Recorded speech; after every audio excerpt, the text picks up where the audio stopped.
It's a Classic Metal Show right here on the ClassicMetalShow.com. That's brand new BulletBoys, believe it or not. It's been a while since we've heard something new from the BulletBoys. They have a new CD out called 10 Cent Billionaire, and a very interesting title there, and the name of the tune there is just called Wasted.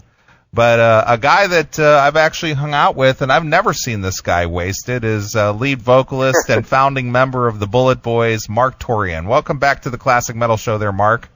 Thank you so much. It's wonderful. Thank you for having me back.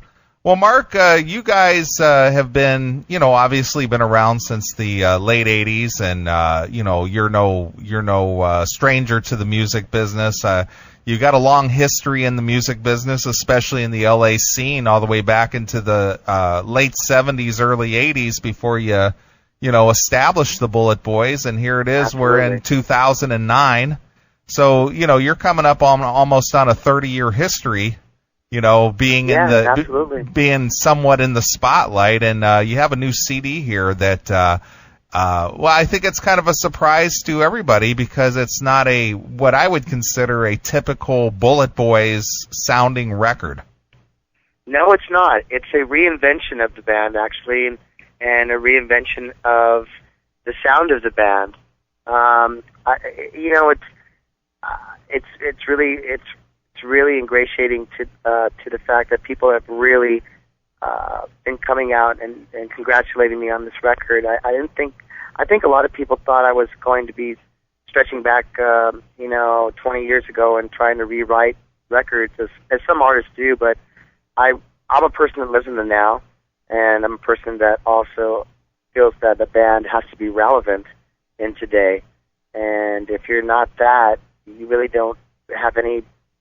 There's nothing new to bring to anybody. There's nothing fresh, exciting, or what have you as an artist or as a musician. So that's where 10 Cent Billionaire came from. Sure. Well, as I'm sure you're well aware, once you get kind of, I guess the word is pigeonholed into a certain genre of music or a certain class of music, that's what the core fans expect. They want to hear something that sounds like what they're used to. Obviously, you guys had a landmark debut release, which, of course, I'm sure, I don't know how this works for you, but I'm sure if you got to sing Smooth Up In You one more time, you might throw up. You know what I mean? Right. Well, not really. I love singing Smooth Up, and I love singing the songs that we wrote, but at some point, that was then and this is now. And the world has changed a lot since our debut record, and everything's, this is a different world we live in now. So I've been through a lot of different things, too, in my life. So I think being honest with the music and being honest with the sentiment of what I'm writing about in each song is being honest to the fans. And, I don't like calling fans. I refer to them more as my friends because my life as of late has been a bit of an open book.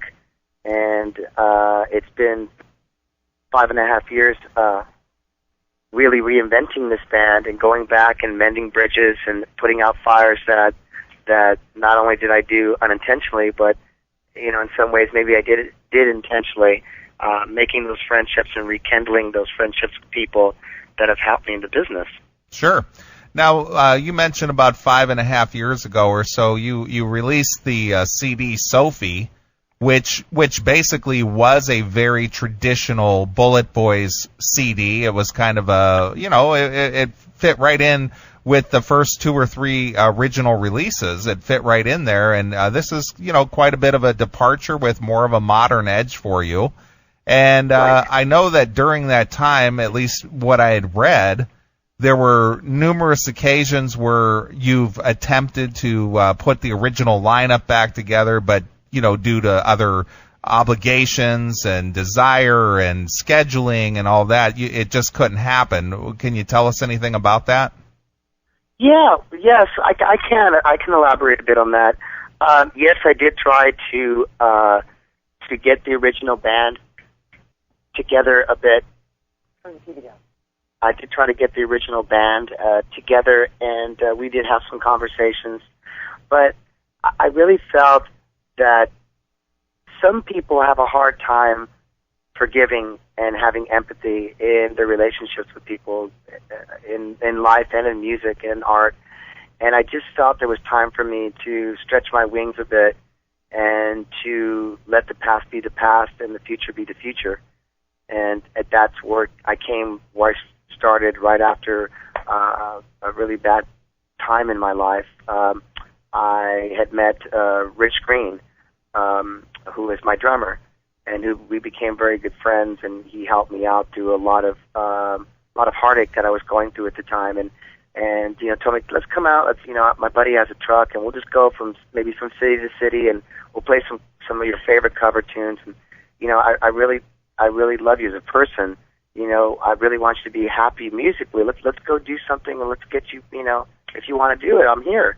So I said, okay. So I went out to Ohio for a bit, and it was completely it's complete, like a whole other world to me, because I stayed at a friend of his house and way deep in Sandusky, Ohio, somewhere. That was pretty much farmland and everything, and I was able to really sit there and get some solitude and find out what I wanted to do in my life musically. And Rich was a big part of that, because we just went out and I started having fun with him. So, and we just developed this friendship, and now here we are 5.5 years later. We've been around the world a couple times, and we're dropping our new record, and we've been really working very, very hard for 5.5 years, touring and constantly touring, to let people see that this is a reinvention of this band. The original members are the original members. I love them to death, but this is not that time. This is time for a reinvention. I learned that from being signed with Warner Brothers and being signed with Motown when I was a kid. I was able to be taught by some amazing people that had signed me at the time. One of them being Benny Medina at Motown, Kerry Ashby Gordy Jr., who was Barry Gordy's son. I was able to, when I was young, they taught me a lot about the business, and at some point in your career, you're going to have to reinvent yourself. And then I moved to Warner Brothers, where they told all four of us the same thing. Mo Austin would have these conversations with us. Ted Templeman would always have these conversations with me.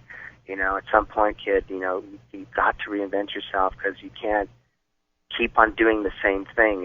It's not fresh. It's not relevant. Sure. So, hence the record 10 Cent Billionaire, going back to that. I just went into a studio, and I really took my time with it, and I put a lot of love and a lot of feeling from not only my friends and my fans, but my family. This record I dedicated to God, Jesus Christ, and the Holy Spirit, and I really mean that. I tried to lead by example. I feel that there's not a lot of bands that have a lot of love and empathy for their fans and for people in general. We're in different times right now. We have to come and be with people and come at things a different way. So that's where we're coming from, the four of us as a band. Sure. And I also feel very, very close to Rich, Tori, and Stephen, and respectively Rob Laney in England, who are my friends, but also these amazing musicians that I'm very blessed to play with. The original guys, they, as much as I love them, and as much as the great music that we wrote, there was always this underlined discontent for me, and I still don't know what it is. I mean, I put my foot in my mouth many times. I still do. I'm not perfect, but I feel so much closer to these guys who really worked really hard on this record. Mm-hmm. And it's something that we didn't work as hard on the first record as I did on this record, because I really wanted to reinvent the sound of the band. Sure. And to show people that there's a lot of guys, God bless them, they just can't sing like they used to be able to sing. I've been very blessed to be able to my pipes are still in amazing shape. I don't know if you've heard any of the CD, but, people are asking me, how are you still able to sing like that? I'm not a big drinker. I'm not a drinker. I'm not a drug user. I try not to, I try to take care of what I do. I warm up and do all these silly things that people think that are silly, but really aren't too silly because they help me save my voice. Right. Look at your screen right now. If you're tired of the hide-and-seek games with big tech, where links disappear and episodes get throttled, I've got the fix. I'm Chris Aiken, and it's time for me to show you how to take back your access to the Classic Metal Show, the Seth Williams Show, and Chris Aiken Presents. Pick up your phone, go to the App Store or Google Play, and download the Locals app. It is 100% free. Once you're in, just search for the CMS Network. You're going to see everything. Every interview, every unfiltered rant, every deep dive music discussion, every uncensored news article we put up, all in one centralized, uncensored hub. No more chasing links across 5 different socials. This is our home.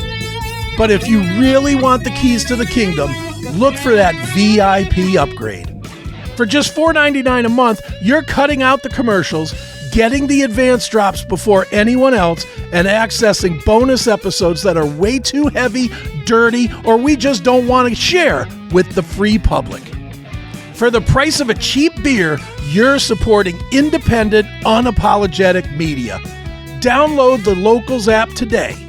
Get some CMS wherever you are, and if you're a real one, join the VIP squad at classicmetalshow.locals.com. The Classic Metal Show and the CMS Network. It's uncensored. It's unapologetic. We will see you there. Well, I mentioned to you just prior to the interview that I saw you 2 summers ago, and as a compliment to you, Mark, I hadn't seen you in years. I lived out in I lived out in California, during the heyday of the 80s, and right. And I saw you 2 years ago here locally, and you sang and played your ass off. And what impressed me the most, Mark, thank you so much. is I wasn't aware that you were such a good guitarist. Oh, thank you. Yeah, there's I wanted to play back in the day, but I kind of wasn't allowed to play, or it wasn't right, or something was always a bit bizarre, some weird thing that I never got to play. So I've been playing and singing all my life, so it's something that comes very natural to me, and I really wanted to. The fans were always asking me, my friends were always asking me, when are we going to get to you play guitar? We know you play guitar. Are you ever going to play guitar on any records? So with that in the back of my mind, I'm like, well, if I do play guitar on a record, I better really take it to another level. Otherwise, people are going to go, oh, that guy just is horrible. So I tried to, I wrote and orchestrated and everything on this record, all the way down to the drum parts. I know it sounds a bit controlling, but not only did I do that, but I also took a lot of input. So I was a very much of a sponge, absorbing all this knowledge from different people and really trying to fulfill a dream of trying to write a record that had no fillers on it. Sure. You always get these CDs, and you might call it old school, or archaic, or dinosaur mentality of writing a record, a through record, a proper record, which is from 1 to 11, where you don't want to fast forward any song. Right. And that's old school as it may be, that's the way I was taught. So until it was released, I had to be happy with it. The record. Basically was already done, but I held it back at some point with Billy Jack Chaffis, and said, listen, I just wrote 5 new songs, and I got to go in the studio and record this stuff. I think it will round up the record a bit more. So we ended up only using 2, but it still was there, and I know we're as soon as we are getting ready for our repress of our CDs, I know we're going to drop 2 brand new songs that were supposed to be on the CD, but now are going to be on there just for the fans as some bonus tracks. Sure.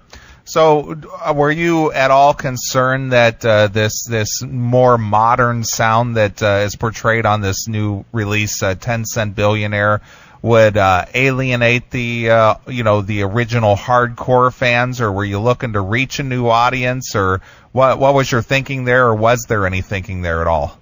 My thinking is this: you are a person, if you don't have the vision of trying to, oh God, how would you say, if you don't take a chance and step out of the box, you're in the back of your mind, you're always going to be wondering, I wish I would have done this, or I wish I would have did it this way. I don't have those reservations. I think the fans will and always will be there for me, because they know I love them unconditionally, and they know that I stepped out of the box with this one just for them, because it was time that this band do this to be relevant in today. Sure.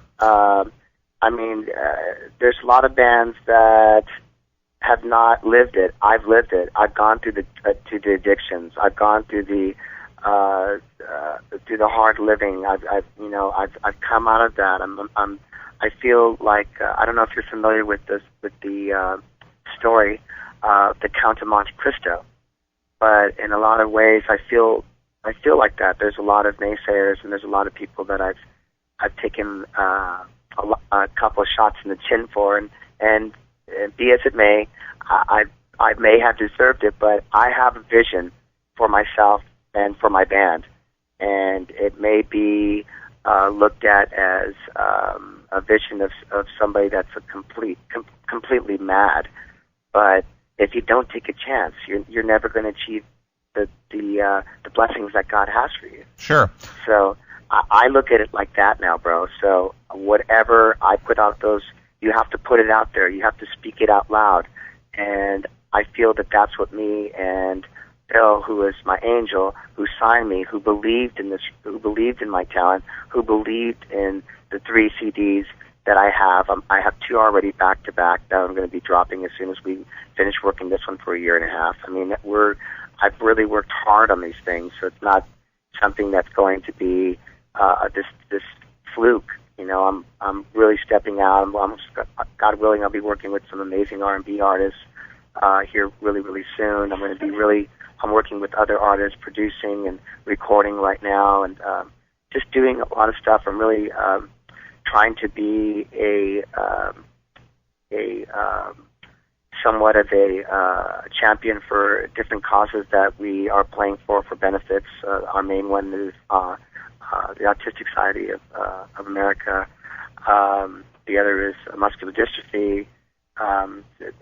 There's so many things that we haven't even scratched the surface of giving back. I mean, we're trying right now to get out to Iraq to play for our military. I mean, there's a lot of things that I would love to do that hopefully with this record punching through at number 6 on Billboard, which is really unprecedented right now, and it's such a blessing, and it's just spooky scary, because our record, from all of our records, I know the first record charted, I believe, at 40 or 45. I completely wrong, or speaking out of turn, but for us to be at number 6 was just like magical for me. Sure.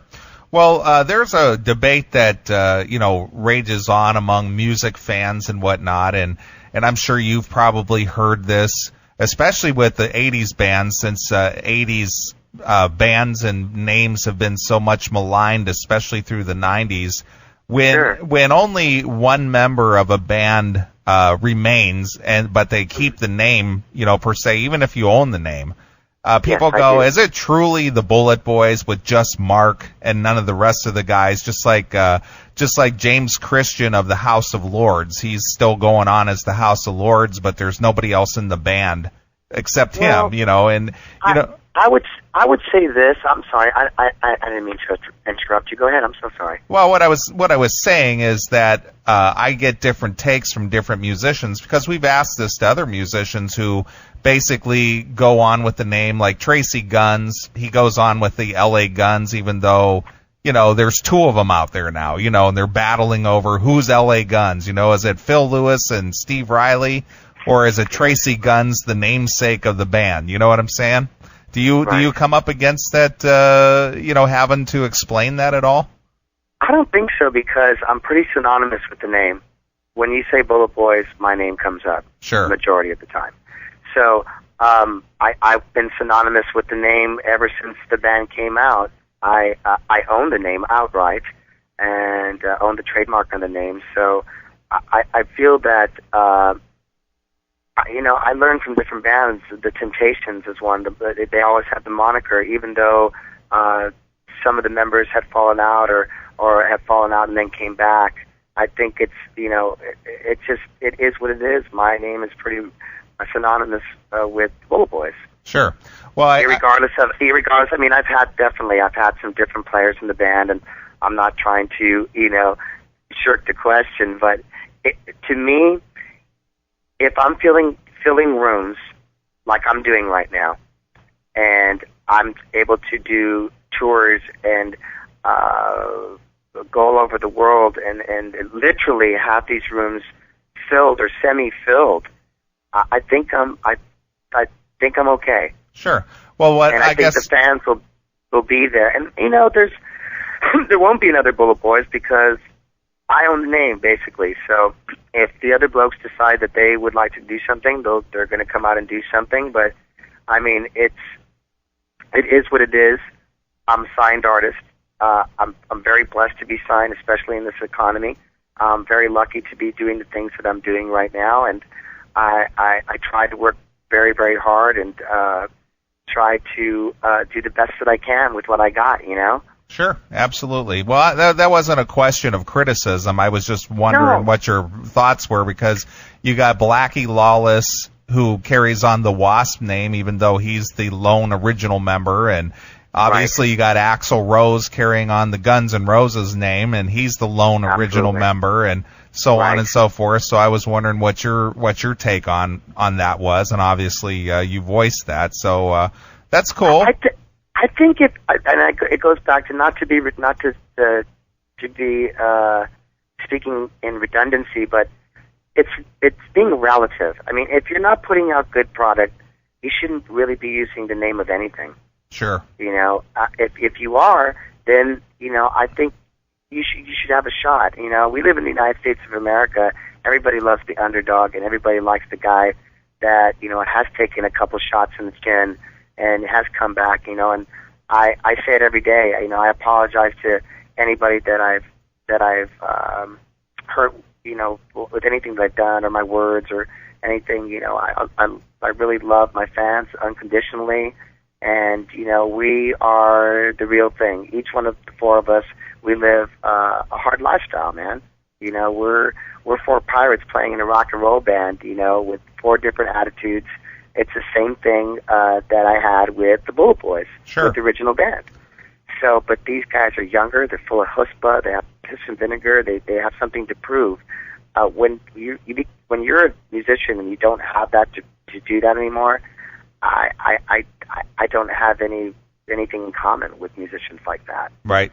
I still have something to prove. I still want to leave a legacy for my sons. I want to make my mom and dad proud. There's still things that I want to do. I mean, Sammy Hagar joined Van Halen when he was 45 years old. Right. Tina Turner didn't have one of her first major hits until she was in her 40s or 50s. That's right. So, and did it matter? It doesn't matter yet. Will I eventually maybe just go to Marq Torien? Who knows? It's in God's hands, bro. Right. I have no idea. I let him take the wheel, man, and I'm better off that way. You've heard me grill your favorite rock stars for 30 years on the Classic Metal Show and Chris Aiken Presents. Now it's time to put me to work for you. That's right. I am officially on Cameo, and I'm bringing that same unfiltered, high-octane energy to your personal messages. No fluff, no corporate scripts, just the raw truth. Whether you need to roast a buddy for his terrible taste in music, wish a fellow metalhead a brutal birthday, or get a personalized shout-out that actually has some grit, I have got you covered. Stop sending boring cards. Send a message they'll actually remember. Head on over to cameo.com and just do a search for my name, Chris Aiken, A-K-I-N. Let's make something legendary. Get some CMS personalized. Right, absolutely. Well, you said you went through some rough times here a few years ago before you met your drummer, and I know that there was kind of a bad period there where you had toured with Jamie St. James' version of Black and Blue. There's another guy who carried on the Black and Blue name at the time with being the sole original member in L.A. Guns, and there was a altercation there on the bus that ended up leaving you guys leaving the tour.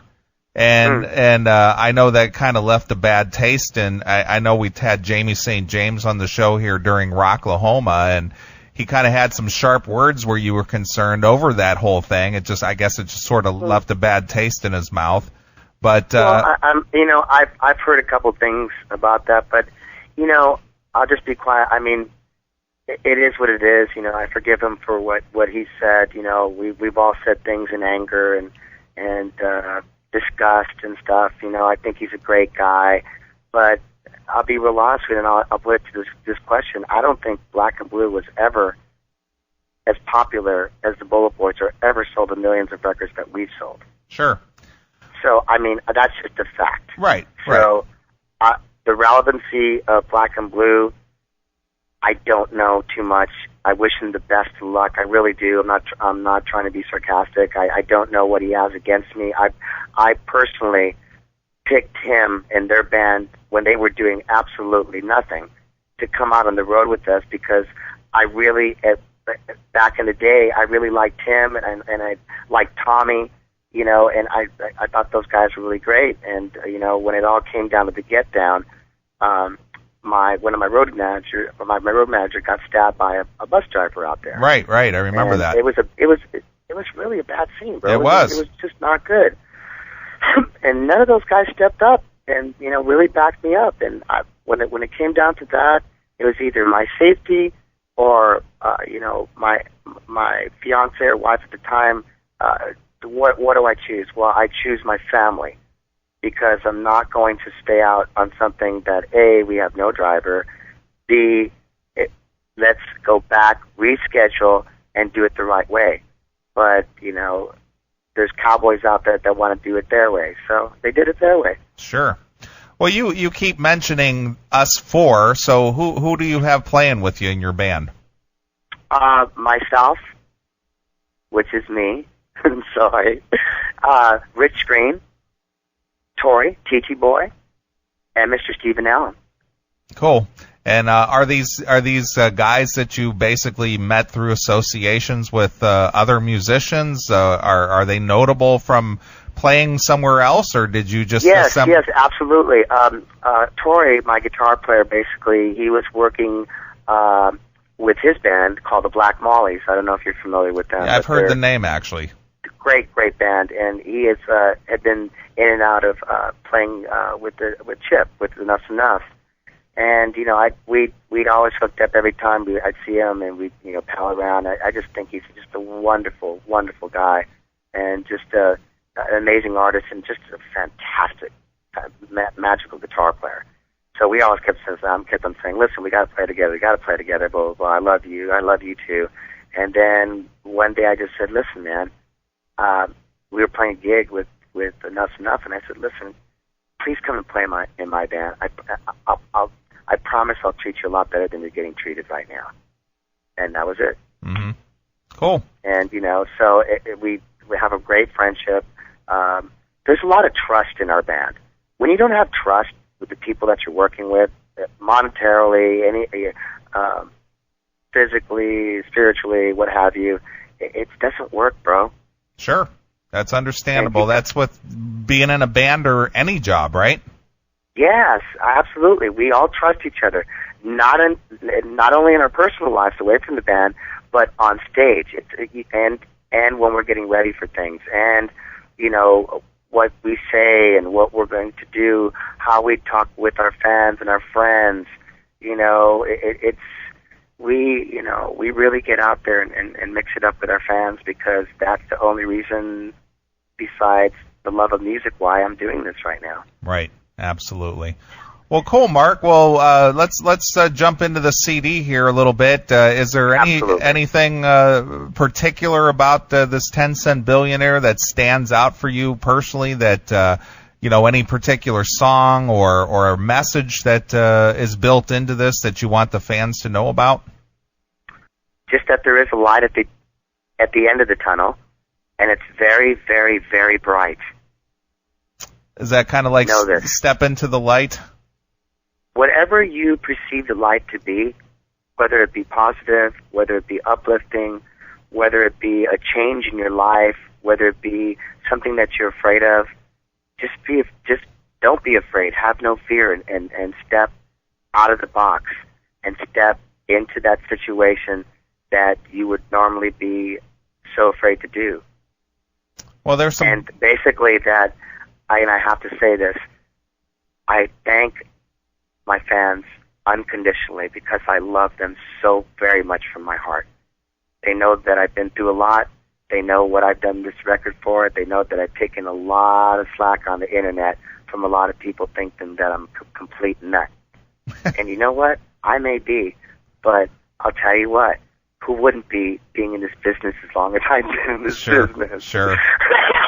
Sure. So, there you have it. Right.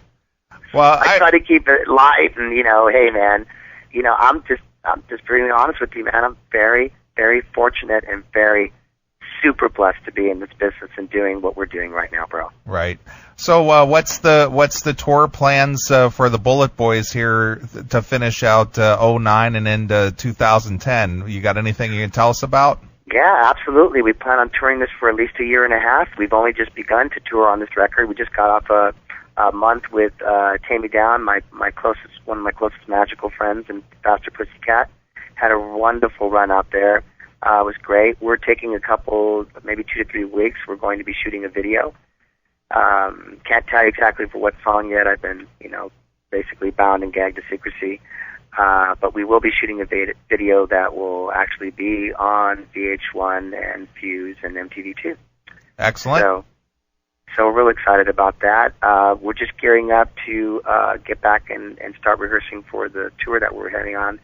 We should be doing some one-offs here in September and October, gearing up for our run with Dawkins. Excellent. Very cool. So we'll be out with, we're doing 45 dates, I believe, with Dawkins in House of Blueses and bigger venues. So we're very excited about that. And I know that we possibly have some other dates with some other huge artists that, I've been kind of telling people, opening up my big mouth and letting, things, but I've been sworn to secrecy by my label. So, but we're going to be playing with a lot of artists out of our genre. So I'm looking forward to that very much so. Excellent. All right, there, Mark. It sounds like you got a lot of good things happening for the BulletBoys and yourself personally, and it sounds like you're on a whole new path in life. And congratulations on the new record. And our good friend Bill Chavis. He's been good to the Classic Metal Show, so I know he'll treat you well as well. So, Mark, man, I'll tell you, that's my Suge Knight, man. That's my guy. Excellent. Yeah, man. I call him Billy Jack Chapis, man. That's my angel. He stepped up when no one else would step up for me. Sure. So any of you guys that are listening to this that have a wonderful band and have a great spirit and a great heart and great music, give it to Billy. He'll give you a shot. Sure. All right, Mark. Well, if there isn't anything else, I'd like to ask you the traditional Classic Metal Show question to kind of wrap up this interview. Yes. How has Lemmy from Motorhead influenced your career? Oh, my gosh. Ridiculously. Are you kidding me? Motorhead, those guys are like my heroes. Lemmy's fucking amazing, bro. Just like we were talking about, Motorhead, come on. I can't even tell you what, everything about their band. I can't even tell you anything specifically other than that Lemmy's just the shit, bro. He's the awesomest. Sure. I love that guy. Absolutely. Such a hero, such an amazing rock star, just an incredible band, and still just kicking out the jams. Hail them. Excellent. All right, Mark. Well, again, we appreciate you taking some time to talk to us here on the Classic Metal Show. The new CD by the BulletBoys is called 10 Cent Billionaire. You can get it on Chavis Records. And go pick that thing up. I think you might enjoy it. And I thought maybe we'd close the interview out with the song Save the World. Maybe you got a story about that, Marq. Yeah, I'm always trying to find a way how to just push it to that, set the bar and go to that next level. And sometimes you have to really kill yourself to save yourself, Sure. All right, Save the world, baby. Well, here it is. Here's brand new BulletBoys from the 10-cent billionaire release, and it is Save the World exclusively here on your Classic Metal Show. Headbangers, show your allegiance to the Classic Metal Show. Score the latest killer gear and apparel. Find your next metal shirt now at https://classicmetalshow.creator-spring.com. So classicmetalshow.creator-spring.com, that dash being like a minus. Shop and support the show now.